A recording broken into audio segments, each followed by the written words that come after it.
নমস্কার। Folklore and heritage studies YouTube চ্যানেলের পক্ষ থেকে সবাইকে শুভকামনা জানিয়ে আজ শুরু করছি। আজকে আমরা লোক সংস্কৃতির এমন একটা বিষয় নিয়েছি যেটা খুবই সাধারণ কমন বিষয়, কিন্তু তার সত্ত্বেও অনেকের আগ্রহ থাকে বিষয়টা জানার জন্য। এবং বিভিন্ন বিশ্ববিদ্যালয়ে লোকসঙ্গীত নিয়ে যারা পড়াশুনো করেন, লোকসংস্কৃতি নিয়ে যারা পড়াশুনো করেন, এবং অনেকেই রবীন্দ্রভারতী এবং বিশ্বভারতীতে বিভিন্ন সময়ে গিয়ে দেখেছি যে লোকসঙ্গীত নিয়ে গবেষণা করেন প্রচুর গবেষকেরা। তারা সকলেই এই বিষয়টি সম্পর্কে জানতে আগ্রহী। সাধারণভাবে কিছু ভাবনা আমাদের মনে থাকলেও এটাকে একটু সূক্ষ্মভাবে যদি আমরা দেখি তাহলে অনেকগুলো বিষয় উঠে আসে। লোকসঙ্গীত বিষয়টা হচ্ছে লোকসঙ্গীত বা ফোক মিউজিক। লোকসঙ্গীত বা ফোক মিউজিক আসলে লোকসংস্কৃতিরই একটা অংশ। সেক্টরস অফ ফোকলোর নিয়ে যেখানে আমরা আলোচনা করেছি, লোকসংস্কৃতির বর্গীকরণ নিয়ে যেখানে বলেছি, সেখানে আমি বলেছি যে একটি বর্গ বা একটি ক্লাসিফিকেশান হচ্ছে, মানে ক্লাসিফিকেশানের একটি পার্ট হচ্ছে ফোক পারফর্মিং আর্ট, বা যেটাকে বাংলায় লোক অভিকরণ শিল্প বলা হয় বা প্রদর্শন শিল্প বলা হয়। এই প্রদর্শন শিল্প, অভিকরণ শিল্প বা পারফর্মিং আর্টেরই একটা পার্ট হচ্ছে লোকসঙ্গীত। যদিও সঙ্গীত কথাটার মধ্যে মানে আমাদের প্রাচীন ভারত সঙ্গীত বলতে বোঝায় নৃত্য, গীত এবং বাদ্যের একটা সমন্বয়কে, তবে সাধারণভাবে আমরা লোকসঙ্গীত বলতে গীতকেই বুঝিয়ে থাকি। কিন্তু এটাও সত্যি কথা যে সঙ্গীত বললে আজকাল শুধু গানটাকে বোঝানো যায়, কিন্তু লোকসঙ্গীতের সঙ্গে বাদ্যযন্ত্র, নৃত্য এগুলো এমন ওতপ্রোতভাবে জড়িয়ে আছে যে আসলে লোকসঙ্গীত মানে কিন্তু এই তিনটে সমন্বয়কেই বোঝায় বেশিরভাগ ক্ষেত্রেই। যাই হোক, তো লোকসংস্কৃতির এই যে উল্লেখযোগ্য অংশ লোকসঙ্গীত পৃথিবীর প্রায় প্রত্যেক দেশের প্রত্যেক সমাজেরই, মানে লোকসমাজেরই কিন্তু এই পরম্পরাগত একটা সঙ্গীতের ঐতিহ্য থাকে। এবং বিভিন্ন দেশের লোকসঙ্গীতের যে সংজ্ঞা স্বরূপ সেগুলোকে বিশ্লেষণ করলে দেখি যে বাহ্যিক কিছু পার্থক্য হয়তো আছে, কিন্তু অন্তরাত্মায় তারা কিন্তু একটা বিশাল তাদের মধ্যে মিল লক্ষ্য করা যায়।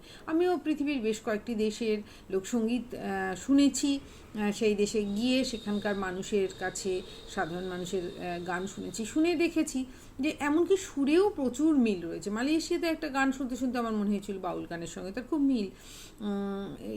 এই ফিলিপিন্সের যে ওয়ার্কসং আমি শুনেছিলাম, সেখানকার মাঝি মাল্লাদের যে গান, সেই গান শুনতে শুনতে আমার মনে হয়েছিল আমাদের দেশের যে মাঝি মাল্লাদের গান, আমাদের যে সারি গানের সুর এবং তালের সঙ্গে তার একটা মিল রয়েছে, সাযুজ্য রয়েছে। তো যাই হোক, বিভিন্ন দেশে মানে পৃথিবীর প্রায় প্রত্যেকটা জনগোষ্ঠীরই কিন্তু লোকসঙ্গীত আছে। এমনকি বিভিন্ন যে জনজাতিগুলো আছে, আদিবাসী গোষ্ঠীগুলো আছে, যারা অনেক প্রাথমিক পর্যায়ে আছে, হ্যাঁ, তারা আমাদের চোখে তারা এখনও বর্বরতার পর্যায়ে রয়েছে। তাদের হয়তো এখনও ভাষা সেভাবে তারা বলে না, হয়তো পোশাকের ব্যবহার তারা করে না, তাদের মধ্যেও কিন্তু আমরা গান দেখতে পাই বা সুর দেখতে পাই, এবং তারা তাদের জীবনের সঙ্গে এটা একাকার করেই মানে বেঁচে থাকেন। তো সুতরাং আমাদের ভারতবর্ষ তো অত্যন্ত প্রাচীন একটা সভ্যতার দেশের তো লোকসঙ্গীতের পরম্পরা থাকবেই। আমাদের এখানকার যে সঙ্গীতের পরম্পরা, সেই সঙ্গীতের পরম্পরা একসময় নিশ্চয়ই সেটা মানে সাধারণ মানুষের জনজাতির সঙ্গীত ছিল, কিংবা পরবর্তী সময় লোকসঙ্গীতের পরম্পরা আরও পরে আমরা ধ্রুপদী সঙ্গীত পেয়েছি। বিভিন্ন অভিজাত সমাজের রাজা হতে পারে, জমিদার হতে পারে, তাদের পৃষ্ঠপোষকতায় যে আমরা ধ্রুপদী সঙ্গীত দেখেছি, সেগুলোকে এক একটি সঙ্গীতের এক একটি সমান্তরাল ধারা বলা যেতে পারে। এবং আমাদের ভারতবর্ষের যে উত্তরে হিমালয় থেকে দক্ষিণে মানে যে তামিলনাড়ু, কেরালা আর কর্ণাটক, কিংবা আমাদের একেবারে নর্থ ইস্টে রয়েছে অরুণাচল প্রদেশ, মণিপুর, মিজোরাম, কিংবা একেবারে ওয়েস্টার্ন পার্টে রয়েছে গুজরাট, রাজস্থান, মহারাষ্ট্র, এই প্রত্যেকটা রাজ্যেরই নিজস্ব লোকসঙ্গীত অত্যন্ত ঋদ্ধ। আমরা এমনকি এক একটা রাজ্যকে চিনি তার সঙ্গীত দিয়েই। মানে আসাম বললেই আমাদের মনে বিহুর কথা ভেসে ওঠে, পাঞ্জাব বললেই আমরা গরবাকে বুঝি, পাঞ্জাব বললেই আমরা ভাংড়া বুঝি, গুজরাট বললেই আমরা গরবা বুঝি, মহারাষ্ট্র বললেই আমরা লাউনি, আমাদের লাউনি মনে পড়ে যায়। তো এইটা আমাদের একটা আছে, বাংলা বললেই বাউল মনে পড়ে যায়, ভাটিয়ালি মনে পড়ে।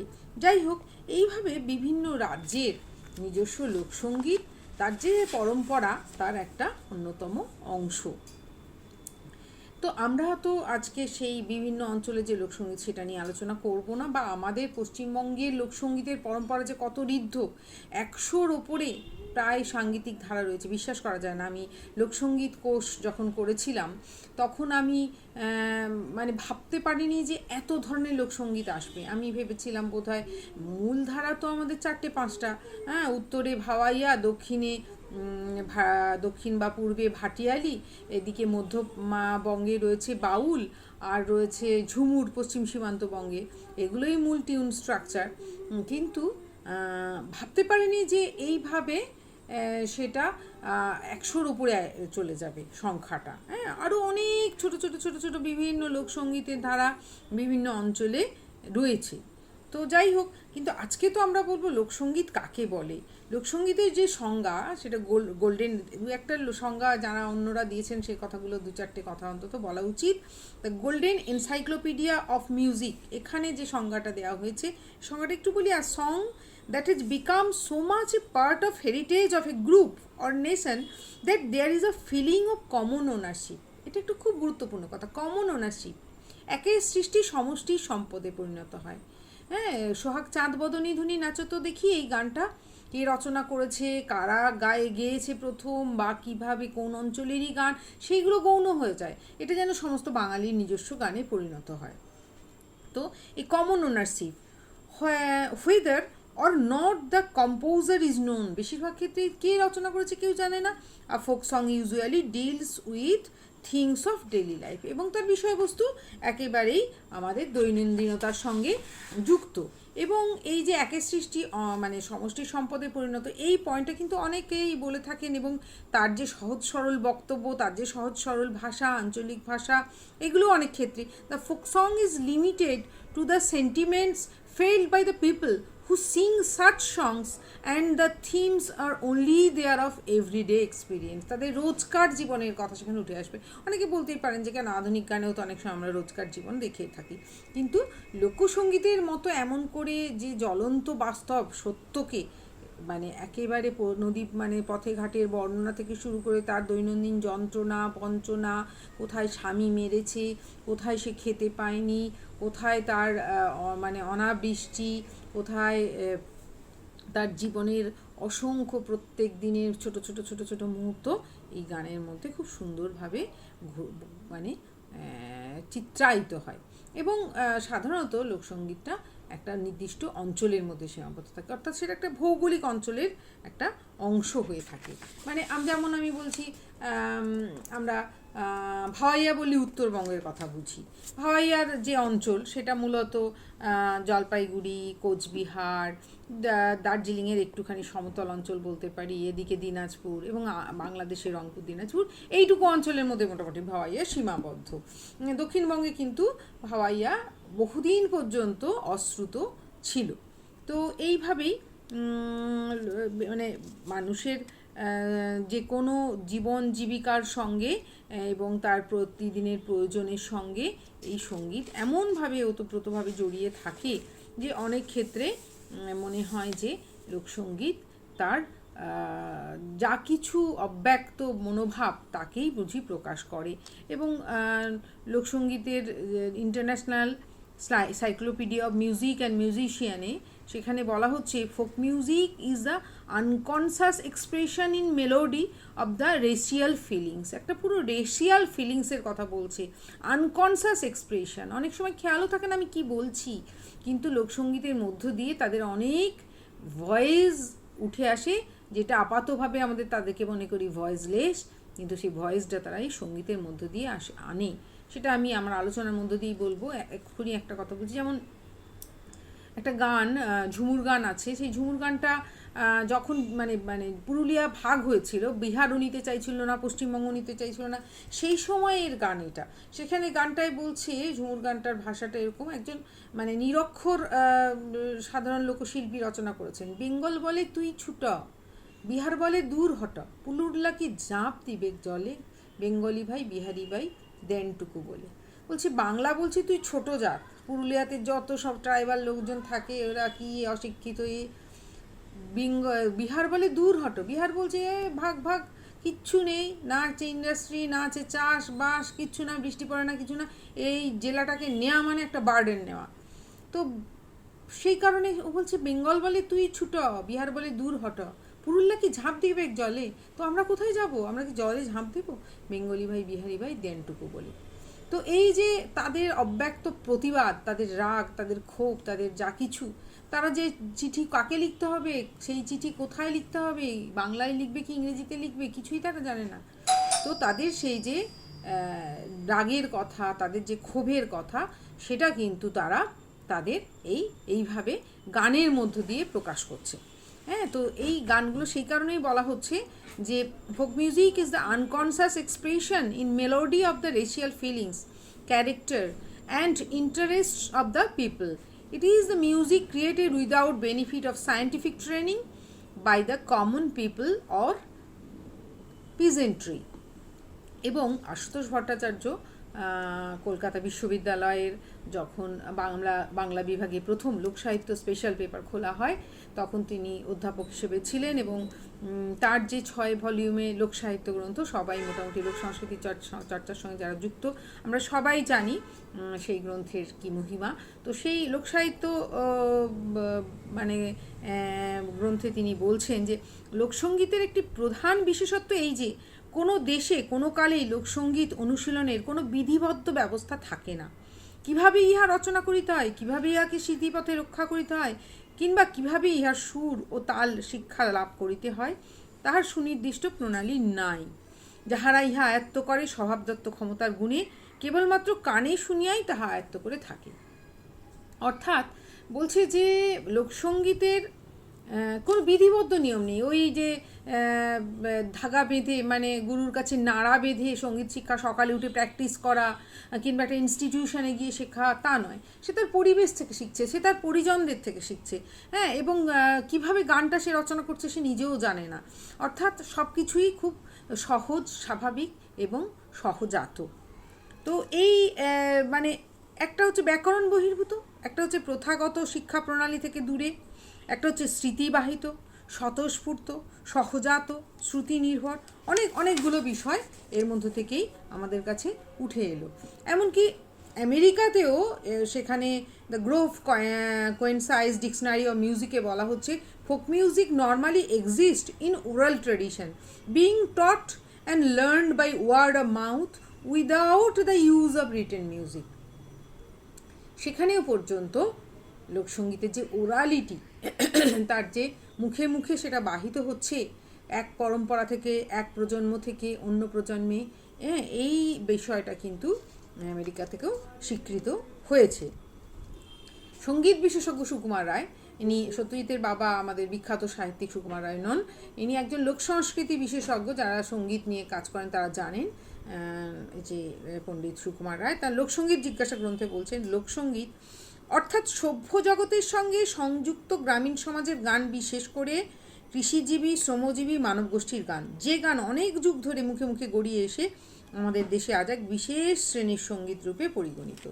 তিনি আবার এদের শ্রমজীবী যে ক্লাসটা, সাধারণভাবে আমরা যাদের মার্জিনালাইজড পিপল বলি, যাদের সঙ্গীত, যাদের গান আমরা বলি যে তাদের যে দৈনন্দিন যে জীবন, সেই জীবনের মধ্যে একান্তভাবে ছড়িয়ে আছে, যারা কিনা রোজকার পরিশ্রমে তারা নানা রকম কাজ করেন। কেউ হয়তো মাঝি নৌকোবান, কেউ হয়তো ছাদ পেটান, কেউ হয়তো তারা চাষ করেন, কিন্তু তাদের সেই জীবনের সঙ্গে ওতপ্রোতভাবে জড়িয়ে থাকে, তাদের জীবনের কথা বলে, তাদের জীবনের পরিশ্রম, তাদের জীবনের সংগ্রাম সব কিছু এর মধ্যে থেকে উঠে আসে। বাংলাদেশের লোকসঙ্গীত বিশেষজ্ঞ হাবিবুর রহমান বলছেন, লোকসঙ্গীত প্রধানত নিরক্ষর লোকসমাজে এবং স্বল্পাধিক পরিমাণে সভ্য ও শিক্ষিত সমাজে প্রচলিত পুরুষ পরম্পরাক্রমে হস্তান্তরিত সম্পদ। হৃদয় ও সঙ্গীতগুলোর উৎপত্তিস্থল, অনুভূতি এদের জনক, মুখ এদের পরিচর্যা কেন্দ্র। খুব সুন্দর কথা বলেছেন। হৃদয় হচ্ছে এর উৎপত্তিস্থল, এর অরিজিন অফ মিউজিক, এর অনুভূতি হচ্ছে এদের জনক, অনুভূতি থেকেই এর সৃষ্টি হয়ে থাকে, এবং মুখ হচ্ছে তার পরিচর্যা কেন্দ্র। তো সুতরাং এই আলোচনার সূত্র ধরে আমরা লোকসঙ্গীতের যে বৈশিষ্ট্যগুলো সেগুলো বলতে পারি, এবং সেই বৈশিষ্ট্য থেকেই উঠে আসবে কিন্তু এর সংজ্ঞা। লোকসঙ্গীত কাকে বলে সেটা বুঝতে গেলে এই বৈশিষ্ট্যগুলোকে বোঝা বা ভালো করে বিশ্লেষণ করা খুব দরকার। প্রথম বৈশিষ্ট্যটাই হচ্ছে এটা একটা স্বতঃস্ফূর্ত, স্পন্টেনিয়াস, এবং সেই স্বতঃস্ফূর্ত অনুভূতির প্রকাশ। খুব ভাবনা চিন্তা করে সেই গান রচনা করা হয় না, খুব ভাবনা চিন্তা করে সেই গান মানুষ গায় না, খুব সহজ স্বাভাবিকভাবে সেই গান যেন রচিত হয়, পরিচর্যিত হয় এবং পরিবাহিত হয়। তো সেই কারণে এখানে সচেতন মনের চেষ্টাকৃত, মানে এটা এই গানটা লিখলে সবাই খুব প্রশংসা করবে, এই গানটা খুব গাইলে সবাই খুব ভালো বলবে, হ্যাঁ এটা এই ভাষাটা দিলে সেখানে খুব ভালো, এরকম কিছু ব্যাপার নয়। কেমন করে যেন এই গান টুসুর যে অঞ্চলে সেখানে গিয়ে দেখেছি যে তারা পৌষ মাসে টুসু পাতে এবং তারা তাদের প্রত্যেক দিনের সন্ধেবেলা সমস্ত কাজকর্ম সেরে তারা গান গাইতে শুরু করে। সেখানে এই একটা গান ধরে একটা কিছু গান আছে পুরনো গান, হ্যাঁ গাইতে গাইতে গাইতে গাইতে তাদের একেবারে মজ্জায় ঢুকে গেছে, রক্তে ঢুকে গেছে। কিছু গান আবার আছে এই নতুন নতুন তৈরি হচ্ছে, নতুন নতুন গাওয়া হচ্ছে এবং তারা নিজেরা হাসতে হাসতে খেলতে খেলতে কেমন করে যেন এগুলো রচনা করে ফেলে। ফলে এর মধ্যে যে অনাবিল প্রাণোচ্ছলতা থাকে, অকৃত্রিম বেদনার বহিঃপ্রকাশ থাকে, সেটাই হচ্ছে তাদের সাবলীল জীবন ছন্দকে অনুরণিত করে তোলে। অর্থাৎ এই স্বতঃস্ফূর্ততা খুব গুরুত্বপূর্ণ একটি বৈশিষ্ট্য।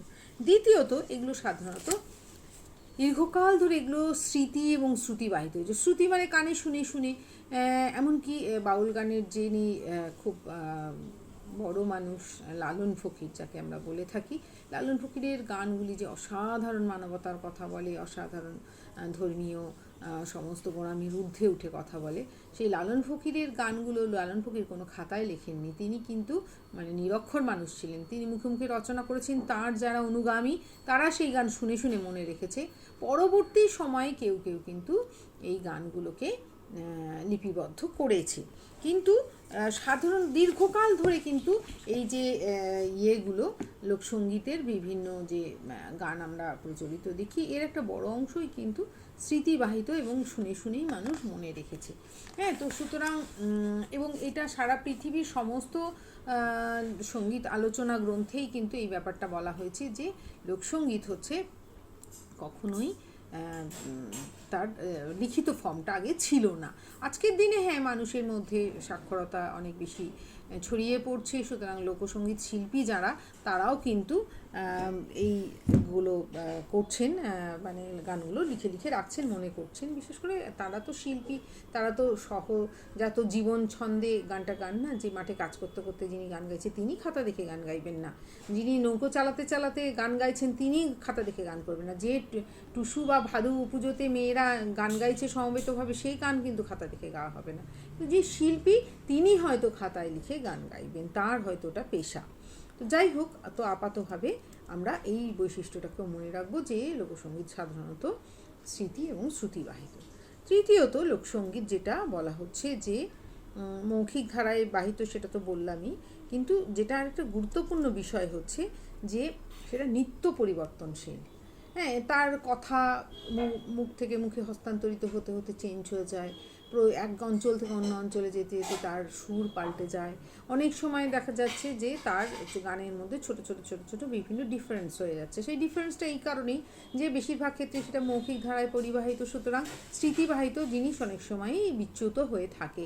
এবং অনেক ক্ষেত্রেই দেখা যাচ্ছে যে এই গানগুলো এক মানুষ থেকে অন্য মানুষ যখন হস্তান্তরিত হয় তখন তিনি তার মতো করে অনেক সময় সেটা বলেন। এমনকি লালনের যে বিখ্যাত সমস্ত গান আমি দেখেছি যে সব লোকে কয় লালন কি জাত সংসারে, এই গানটা এত বিখ্যাত, এটা বাংলাদেশে গিয়ে শুনেছি তার সুরটা অন্যরকম, তার চলন অন্যরকম, আবার আমাদের এখানে তার ভাব বা চলন অনেক রকম, এবং দু একটা ভাষায় পরিবর্তনও লক্ষ্য করেছি। এত বিখ্যাত গান কিন্তু তার মধ্যেও অনেকটা পরিবর্তন রয়ে যায়।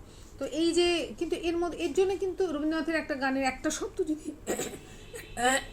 শব্দ যদি আমি পাল্টে দিই তাহলে কিন্তু সঙ্গে সঙ্গে আমি কপিরাইট আইনে পড়ে যাব, আমার বিরুদ্ধে বিশ্বভারতী মামলা করে দেবে।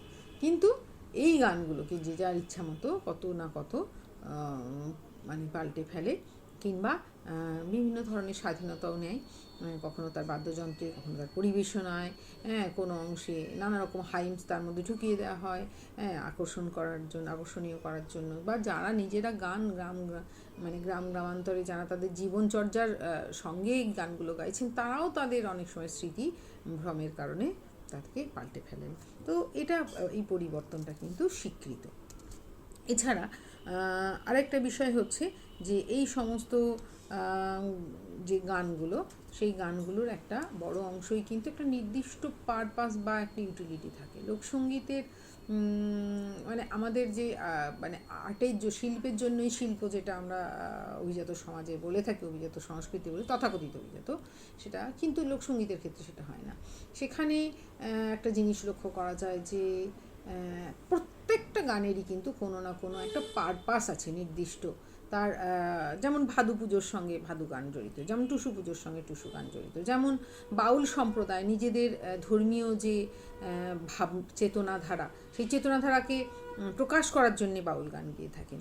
যেমন নৌকো পাওয়ার জন্য ভাটিয়ালি গান গাওয়া হয়ে থাকে, যেমন বাইচের সময় প্রতিযোগিতার সঙ্গে সংশ্লিষ্ট থাকে সারি গান, বা অন্যান্য বেশ কিছু এরকম ধরনের শ্রমজীবী সমাজের গান, কোনোটা চিড়ে কোটা সময় গাওয়া হচ্ছে, কোনোটা ছাদ পেটানোর সময় গাওয়া হচ্ছে। এই যে ব্যাপারগুলো, অর্থাৎ তার একটা নির্দিষ্ট পারপাস থাকে। নির্দিষ্ট পারপাস ছাড়া কিন্তু এগুলো খুব কম ক্ষেত্রেই, তার ছৌ নাচের ঝুমুর, সেটা কি হচ্ছে, ছৌ নাচ যখন নাচা হচ্ছে তার সঙ্গে পাতা নাচের ঝুমুর, সেই ঝুমুর গান পাতা নাচের সঙ্গে সংশ্লিষ্ট নাচের সঙ্গে যুক্ত আছে, অর্থাৎ তার একটা নির্দিষ্ট পারপাস থাকে। তো এবং এগুলো বেশিরভাগ ক্ষেত্রেই লোকসঙ্গীতগুলো হয় কোনো না কোনো পুজো পার্বণ উৎসব এগুলোর সঙ্গে সংশ্লিষ্ট, অথবা সেটা কোনো না কোনো একটা কাজের সঙ্গে যুক্ত। এবং সাধারণত এই গান লোকসঙ্গীত গুরুমুখী নয়, অর্থাৎ কোনো প্রাতিষ্ঠানিক নয়, কোনো তার ব্যাকরণ বিধি নেই যে হ্যাঁ ঠিক এইটাই করতে হবে। নিশ্চয়ই তার নিজস্ব একটা রীতি আছে, একটা বৈশিষ্ট্য আছে, যা দেখে আমরা বুঝতে পারি যে হ্যাঁ এটা বাউল গান, এটা ভাটিয়ালি, এটা ঝুমুর। যারা তৈরি গান, যারা এই নিয়ে চর্চা করেন, তারা শুনলেই বলে দেবেন যে এটা কোন পর্যায়ের গান।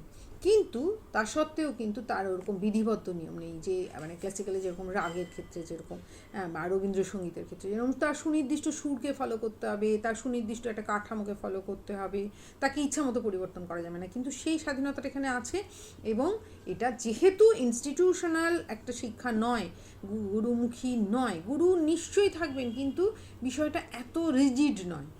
অর্থাৎ তার মধ্যে যে ফ্লেক্সিবিলিটিটা থাকে, এবং সেটা হচ্ছে এই বিধিবদ্ধ একটা ব্যাকরণ বা শাস্ত্র দিয়ে বাঁধা নয় বলেই সেই ফ্লেক্সিবিলিটিটা থাকে। তো সুতরাং আমরা এই বৈশিষ্ট্যটা বলতে পারি যে এটা কোনো নির্দিষ্ট প্রাতিষ্ঠানিক বা ব্যাকরণমুখী নয়।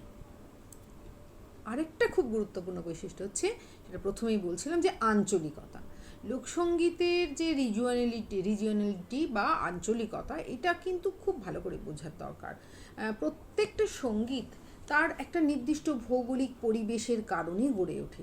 সেই অঞ্চলের ভৌগোলিক যে জিওগ্রাফিক্যাল যে ফ্যাক্টরসগুলো এই সঙ্গীতকে পরিচালনা করে, এই সঙ্গীতকে কন্ট্রোল করে, এই সঙ্গীতের সুরকে কন্ট্রোল করে, নিয়ন্ত্রণ করে, তার ভাষাগুলোকে, তার বক্তব্যকে, তার চলনকে, তার যেমন ভাওয়াইয়া গান আমি দেখছি যে তিস্তা পাড়ের কথা বলা হচ্ছে, তিস্তা পাড়ের বর্ণনা দেওয়া হয়েছে। সেখানে সেই তিস্তা নদী তাদের জীবনের সঙ্গে জড়িত, সেই জিওগ্রাফিক্যাল এনভায়রনমেন্টের মধ্যে তিস্তা নদী একটা খুবই গুরুত্বপূর্ণ ফ্যাক্টর। সেই গানের মধ্যে বলছে মহিষের কথা, মহিষাল বন্ধুর কথা বলছে। সেখানে ওই তিস্তা নদীর চরে মহিষ চড়াতে আসে মহিষালরা, এবং সেই মহিষালদের সেই জঙ্গলে কাঠ কুড়াতে যায়, সেইখানকার মেয়েরা, তাদের মধ্যে যে রিলেশন গড়ে ওঠে, এই নিয়ে অনেক গান রয়েছে। কিংবা সেখানে নাইয়াকে উদ্দেশ্য করে গাওয়া হচ্ছে। এই যে জিনিসগুলো, এগুলো কিন্তু এখানকার এনভায়রনমেন্টাল যে সিচুয়েশান, সেই সিচুয়েশানেরই এক একটা পার্ট। তো এই জিনিসটা কিন্তু যে কোনো লোকসঙ্গীতের ক্ষেত্রেই আমরা লক্ষ্য করে থাকি, যে সেখানকার ভৌগোলিক পরিবেশ তার গানের বক্তব্যের মধ্যে উঠে আসে। সেখানকার ভৌগোলিক পরিবেশের কারণে যে সামাজিক পরিবেশ, সেই যেমন বলছে একটি গাড়িয়াল বলছে, আরে বাউ কুমঠা বাতাস যেমন ঘুরিয়া ঘুরিয়া মরে, সেই মতন মোর গাড়ির সংখ্যা পন্থে পন্থে ঘুরি। অর্থাৎ বাউকুমঠা বাতাস একটা ঘূর্ণি বাতাস আছে ওখানে, যেই বাতাস এরকম টর্নেডোর মতো ঘুরে ঘুরে ঘুরে উপরে ওঠে, আবার ঘুরে ঘুরে ঘুরে ঘুরে নামে। সেই বাউকুমঠা বাতাসের মধ্যে পাতা যখন পড়ে, তখন খুব ভালো বোঝা যায় পাতাটা ঘুরে ঘুরে ঘুরে ঘুরে উপরে উঠছে, আবার ঘুরে ঘুরে ঘুরে ঘুরে নিচে নামছে। তো এই বলছে এরা এরা অভ্যস্ত সেই বাতাসটা দেখতে। আমরা বাউকুমঠা বাতাস কাকে বলে জানি না, তার গানের মধ্যে সেই কথাটা ফুটে উঠেছে। বাউকুমঠা বাতাস যেমন ঘুরিয়া ঘুরিয়া মরে, সেই মতন মোর গাড়ির চাকাটা আমার পথে পথে করে, আমি সেই বাড়ি থেকে হাটে যাই, হাট থেকে বাড়িতে আসি, বাড়ি থেকে হাটে যাই, হাট থেকে বাড়িতে আসি। সেই যে মনোটোনাস লাইফটাকে বর্ণনা করছে, সেইখানকার সেই ভৌগোলিক পরিবেশের একটা এলিমেন্টকে নিয়ে। তো এই জিনিসটা, এবং তার যে বক্তব্যের মধ্যে আরে আরে সাংনা মারুলু কেন, ভাতের দুঃখে ওলি সাংনা কাইন দেবো সিনুইয়ে খন্দশত দুয়ার বান্দি মারলো মুখে তুই, মুখো মারলু ভালো করলু ছক মারলু কেন। এই যে রাজবংশী ভাষার গান, সেখানকার যে আঞ্চলিক ভাষা, সেই ভাষাটা সেখানে ফুটে উঠেছে। এই ভাষা যারা জানেন না, যারা শোনেননি, তার হয়তো তার এই কথাগুলো বুঝতে অসুবিধা হবে। তো এই আঞ্চলিকতা, তার আঞ্চলিকতাটা তার খুব গুরুত্বপূর্ণ একটা বৈশিষ্ট্য। মানে তার শুধু আঞ্চলিক, এবং এখানকার এই যে ভাওয়াইয়া গানের সুরের মধ্যে যে একটা মানে দরিয়া পর্যায়ের যে গানগুলো খুব টেনে টেনে টেনে টেনে গা হয়, সেটা সেই তাদের ওই আঞ্চলিক জীবন, সে খুব ধীর লয়ের যে জীবন, সেই জীবনের কারণে, এবং সেই ধীর লয়ের জীবন একটা মানে এক জায়গা থেকে আরেক জায়গায় যাওয়া অত সোজা না, কমিউনিকেশন দীর্ঘদিন পর্যন্ত এই অঞ্চলের খুবই খারাপ ছিল। এখন নয় রাস্তা রাস্তা তৈরি হয়েছে, সেই হাতির পিঠে বসে আছে তো বসে আছে, সারাদিন ধরে এক গ্রাম থেকে অন্য গ্রামে যাচ্ছে, সারাদিন ধরে গরুর গাড়িতে চড়ে গরুর টুকুর টুকুর টুকুর টুকুর টুকুর করে যাচ্ছে বা হেঁটে হেঁটে যাচ্ছে। এই যে ধীর মন্থর তাদের জীবন, সেই জীবন কিন্তু তাদের গানের মধ্যেও প্রভাব বিস্তার করে। এরকম যখন বাইচের নৌকা, মানে একই নৌকোর গান যখন বাইচ হচ্ছে, তখন যে দ্রুত লয় করছে, কেননা সেটা সেই মুহূর্তের প্রয়োজন, সেটা খুব দ্রুত না চালালে সে আগে পৌঁছাতে পারবে না, এটার প্রতিযোগিতা হচ্ছে, সুতরাং তার গানের সুর অনেক দ্রুত চলমান। আর ভাটিয়ালি যখন সে বইটা ধরে বসে আছে নৌকোর ওপর, তার সেই যে মন্থরতা, সেটা কিন্তু ভাটিয়ালি সুরের মধ্যে আমরা লক্ষ্য করে থাকি। আবার কিছু কিছু ক্ষেত্রে ভাটিয়ালি সুর একটু মানে তালযুক্ত হয়ে থাকে, তার কারণ হচ্ছে কখনো কখনো আবার সে দাঁড় বাইতে বাইতে বাইতে বাইতে গানটা গাইছে, মানে পরিবেশ অনুসারে কিন্তু সেই গানটার সেই স্ট্রাকচারটাও পাল্টে যায়। তো সুতরাং আঞ্চলিকতা ব্যাপারটা যদি বোঝা যায়, তাহলে কিন্তু সেই অঞ্চলের গানকেও বুঝতে সুবিধা হবে। তারপরে হচ্ছে লোকসঙ্গীত, একটা গোষ্ঠী চেতনার প্রকাশ, একটা নির্দিষ্ট গোষ্ঠীকে সেটা রিপ্রেজেন্ট করে, অর্থাৎ ওই পার্টিকুলার গোষ্ঠীরই গান ওটা। যেমন মানে জারি গান হচ্ছে যাদের গান, তারা মূলত ওই মহরমের সময় গাইছেন, অর্থাৎ ইসলাম ধর্মে যারা বিশ্বাসী তারা সেই সম্প্রদায়ের মানুষ, এবং এটা আবার শিয়া সুন্নির ব্যাপার রয়েছে।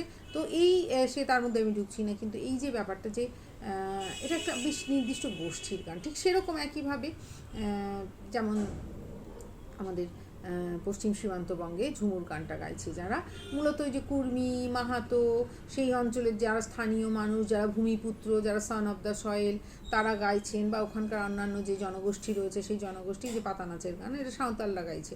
তো এই বিভিন্ন গোষ্ঠীর নিজস্ব একটা বিষয়, হ্যাঁ, এবং এক একটা গোষ্ঠীর নিজস্ব যে গান, সেই গানের মধ্যে দিয়ে সেই গোষ্ঠীর যে সোশিও সাইকোলজি, তাদের যে কালেকটিভ সাইকোলজি, এইগুলো কিন্তু প্রকাশ পায়। সেই কারণে যদিও একক কেউ রচনা করেছেন, হয়তো লালন রচনা করেছেন, হয়তো হাছন রাজা রচনা করেছেন, হয়তো কবির গোসাই রচনা করেছেন, কিন্তু সেই গান যখন সবাই দ্বারা অ্যাকসেপ্টেড হলো, সবাই যখন সেটাকে নিজেদের গোষ্ঠীর জিনিস বলে মনে করলো, তখন আমরা যদি খেয়াল করি, তার মধ্যে কিন্তু সেই সমগ্র গোষ্ঠীর মনের কথাই কিন্তু ফুটে উঠছে, এবং এতে ব্যক্তির ব্যক্তিগত রুচি বা ভাবনা সেখানে স্থান পায় না, তার থেকে বরং সকলের কথা যেন এর মধ্যে ফুটে ওঠে। এবং এই লোকসঙ্গীতের মধ্যে একটা ব্যাপার আছে যে গানটা কখনোই মানে যশলাভের জন্য বা বিশেষ মানে অন্যের দৃষ্টি আকর্ষণের জন্য গাওয়া হয় না। নর্মালি এই গান গাওয়া হয় কিন্তু একটা স্বতঃস্ফূর্ত ভাবনা থেকে, এবং যারা গাইছেন, যদি সেটা একটা মানে আনুষ্ঠানিক পর্যায়ের মধ্যে গাওয়া হয়, ধরুন বিয়ের গান অনেক মানুষের মাঝখানে গাওয়া হচ্ছে, তখনও কিন্তু কে ভালো গান গায় সেই শুধু গাইবে এরকম ভাবনাটা থাকে না। হ্যাঁ, মানে অংশগ্রহণই মূল কথা, আনন্দে সামিল হওয়াটাই মূল কথা। হ্যাঁ, আমি বিয়ের গানের আসরে দেখেছি যে যার গলায় একটুও সুর নেই, একদম বেসুরো, সেও কিন্তু গাইছে, এবং অন্যরা তাকে উৎসাহ দিচ্ছে, এই গাও তুমি গাও তুমি গাও তুমি গাও, সবাইকেই গাইতে হবে। তো এই যে ব্যাপারটা, যে অংশগ্রহণই মূল কথা, আনন্দে সামিল হওয়াটাই মূল কথা, সেখানে সাংগীতিক মানে কোয়ালিটি কার মধ্যে আছে সেটা কখনোই দেখা হয় না, এবং সেখানেই তার মাধুর্য। এই যে সমবেত অংশগ্রহণ, সকলে মিলে আনন্দে সামিল হওয়া, জগতে আনন্দযজ্ঞে আমার নিমন্ত্রণ, এই যে অনুভূতি, এই অনুভূতিটা কালেকটিভ যে ভাবনাটা, সেই অনুভূতিটাই কিন্তু লোকসঙ্গীতের মূল ড্রাইভিং ফোর্স বলে আমরা বলতে পারি। আরেকটা ব্যাপার রয়েছে, সেটা আমি প্রথমে একটুখানি বলছিলাম, যে বাদ্যযন্ত্র।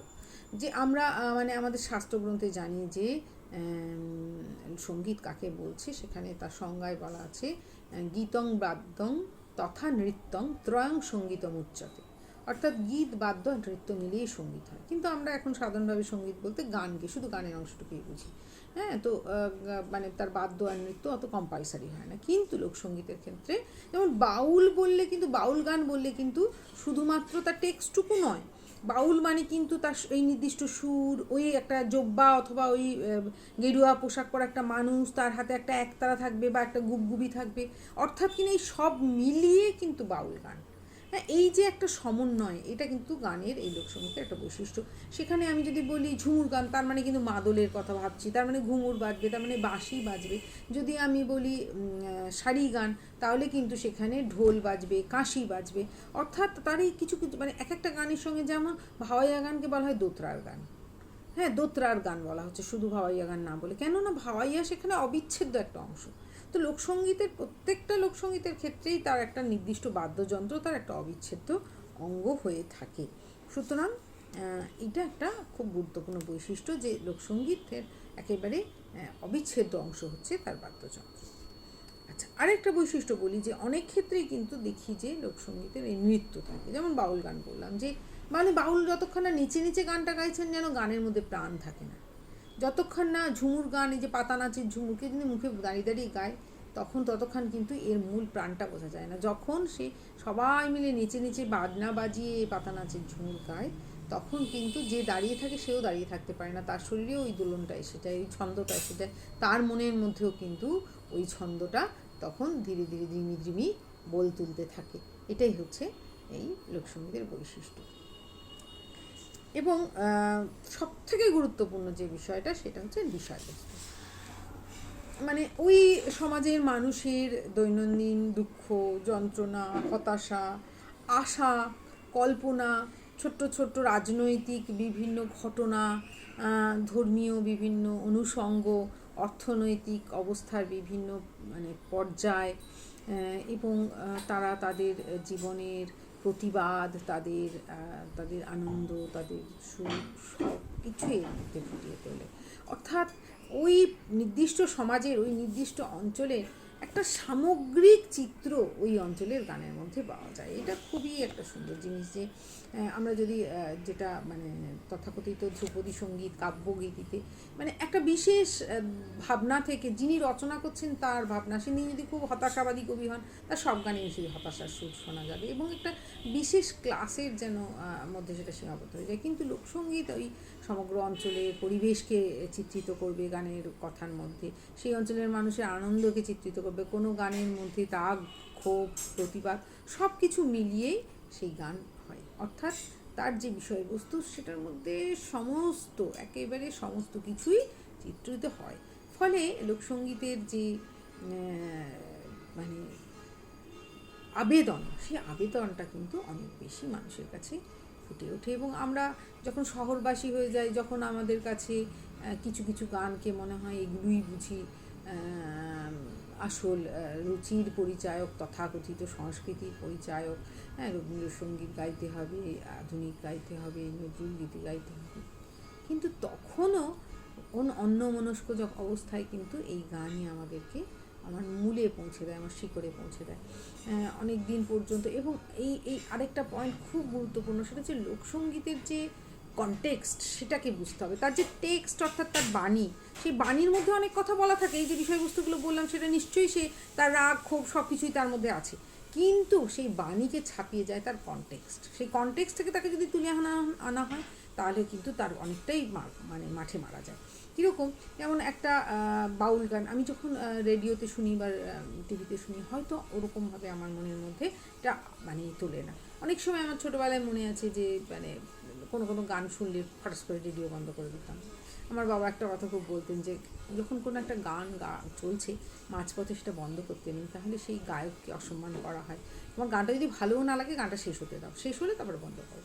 তো যাই হোক, কিন্তু ছোটোবেলায় অত কিছু বুঝতাম না, তো ফটাস করে বন্ধ করে, ভালো লাগে না, তার থেকে বরং আধুনিক গান শুনতে ভালো লাগে, হ্যাঁ, এরকম একটা ব্যাপার ছিল। কিন্তু প্রথম যখন লোক সংস্কৃতি বিভাগের ছাত্রী হিসেবে কল্যাণীর ঘোষপাড়ার দোলমেলায় গেলাম রাত্রিবেলায়। আমাদের স্যার তুষার চট্টোপাধ্যায়, রতন নন্দী স্যার, হ্যাঁ, এরা আর সেই সময় বাংলার যারা স্পেশাল পেপারের ছেলেমেয়েরা ছিলেন, আমাদের দাদা দিদিরা, তারা সবাই আমাদেরকে নিয়ে গেছিলেন। আমরা 15 জন ছাত্রছাত্রী আমরা ফিল্ড ওয়ার্কে গেছি তখন।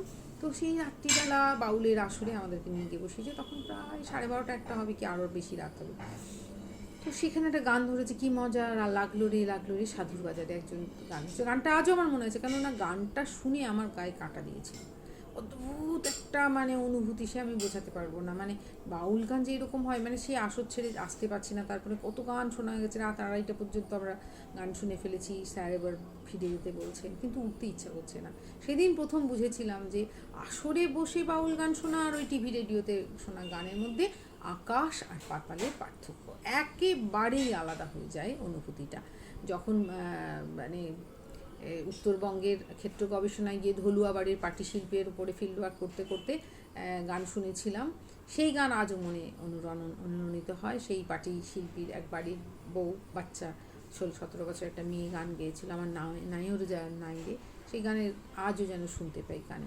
তো সেই ফিল্ডে মানে সেই পার্টিকুলার সেই কনটেক্সটের মধ্যে, সেই গানের মধ্যে যে প্রাণ থাকে, তাকে যখন তুলে নিয়ে সে আসরে বসিয়ে দেওয়া হয়, মঞ্চে বসিয়ে দেওয়া হয়, টিভি বা রেডিও চ্যানেলে বসিয়ে দেওয়া হয়, তখন কিন্তু সেই প্রাণটা সেইভাবে আর পাওয়া যায় না। সেটা কনটেক্সটটা খুবই গুরুত্বপূর্ণ, এবং এর যে ভাষাটা সেটা তার টেক্সট, এর যে পারিপার্শ্বিক পরিস্থিতি সেটা তার কনটেক্সট, আর এর যে সুরের বুনন, এর যে তাল, এর যে ছন্দ, এগুলো হচ্ছে তার টেক্সচার।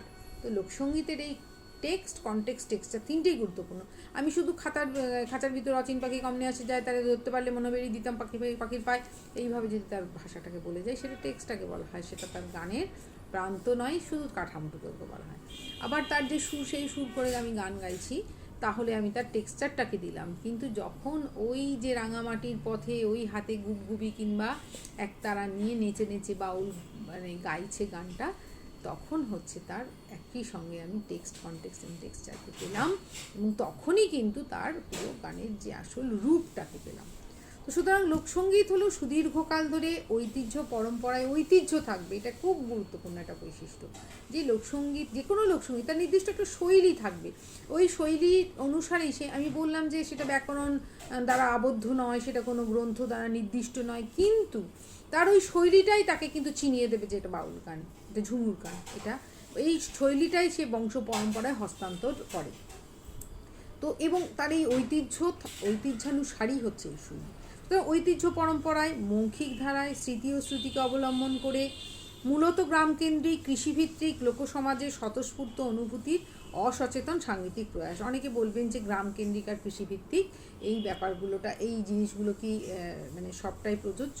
হ্যাঁ, পরিবর্তিত পরিস্থিতিতে আজকে পশ্চিম সীমান্তবঙ্গের খনিতেও এই গান যখন হচ্ছে, তখন আর আমরা তাকে কৃষিভিত্তিক বলবো না। তবে মোটের ওপরে গ্রাম এবং কৃষি দুটো ব্যাপার একটু কমন। তবে এর বাইরেও কিন্তু যখন আমি চা বাগিচায় হচ্ছে, তখন আর আমি তাকে গ্রামকেন্দ্রিক বলবো না। সেখানে হয়তো সেখানকার যে পরিবেশটা সম্পূর্ণরূপে গ্রাম ঠিক বলা যায় না, অনেক ক্ষেত্রেই তার পরিবেশটা অন্যরকম হয়ে যায়। তো তা সত্ত্বেও বলবো যে এর মধ্যে লোকসমাজের সামগ্রিক জীবনচারণা, তাদের মানসিকতা, গোষ্ঠী মানসিকতা ফুটে ওঠে, এবং তার মধ্যে আঞ্চলিক বৈশিষ্ট্য ফুটে ওঠে, একটা নির্দিষ্ট বাদ্যযন্ত্র তার অনুষঙ্গে থাকে, এবং অকৃত্রিম প্রাকৃতিক পরিবেশের মধ্যে সহজ সরল আঞ্চলিক ভাষায় সহজ এবং সারল্য এই লোকসঙ্গীতের কিন্তু এটা খুব খুব গুরুত্বপূর্ণ বৈশিষ্ট্য। অর্থাৎ সহজ কথাটাকে সে সহজেই বলবে। হ্যাঁ, তার মধ্যে আমরা যে রূপক, অলঙ্কার, হ্যাঁ, ভীষণ নান্দনিকতা দিয়ে যেরকমভাবে কাব্যগীতিকে প্রকাশ করি, ভাবগুলো প্রকাশ করি, সেখানে বড় বড় মানে সুন্দর সেই ভাষার বুনন থাকে, সেরকম রবীন্দ্রসঙ্গীত হোক আর যাই হোক। কিন্তু এদের গানের মধ্যে বেশিরভাগ ক্ষেত্রেই, লোকসঙ্গীতের মধ্যে বেশিরভাগ ক্ষেত্রেই খুব সারল্য থাকে, একদম সোজা কথা। তখন এরা কচিস তুইরে হাল গরু 6খান, হাল 5খান, গরু 6খান, ছেউটি গরির নেকাই জোকাই নাই, বাড়ি আসিয়া দেখিনি মুই, চাতুরালি করলো তুই।